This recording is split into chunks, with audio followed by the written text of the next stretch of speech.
Mugihe cya Nowa abantu bari barangajwe no kwanga ubutabera n'amategeko, bati nimugire ubwoba Nowa arakabya, inyamaswa zinjira abantu babireba, twitegure umwami w'amahoro agiye kwima ingoma itazahanguka.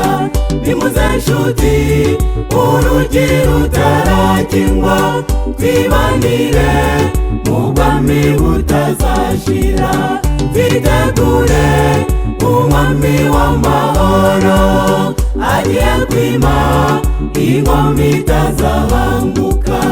Nimuze nshuti urugi rutarakingwa, twibanire mu bwami butazashira.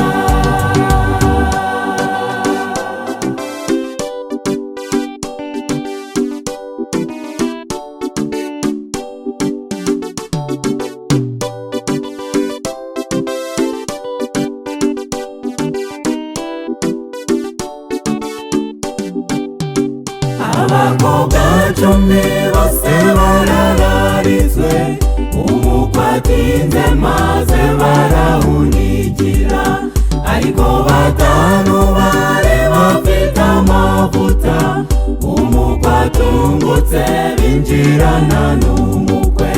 Twitegure umwami w'amahoro agiye kwima ingoma itazahanguka.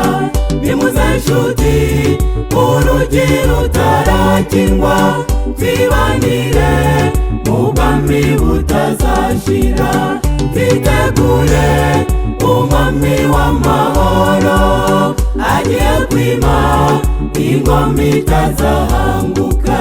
Nimuze nshuti urugi rutarakingwa, twibanire mu bwami butazashira.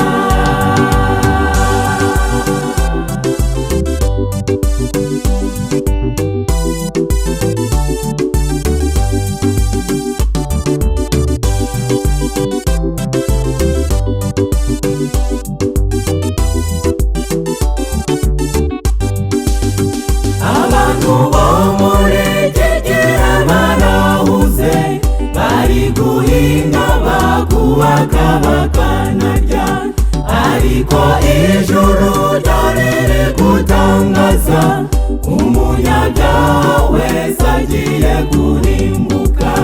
Twitegure umwami w'amahoro agiye kwima ingoma itazahanguka. Nimuze nshuti urugi rutarakingwa, twibanire mu bwami butazashira, twitegure umwami w'amahoro agiye kwima ingoma itazahanguka. Nimuze nshuti urugi rutarakingwa, twibanire mu bwami butazashira, twitegure umwami w'amahoro agiye kwima ingoma itazahanguka. Nimuze nshuti urugi rutarakingwa, twibanire mu bwami butazashira.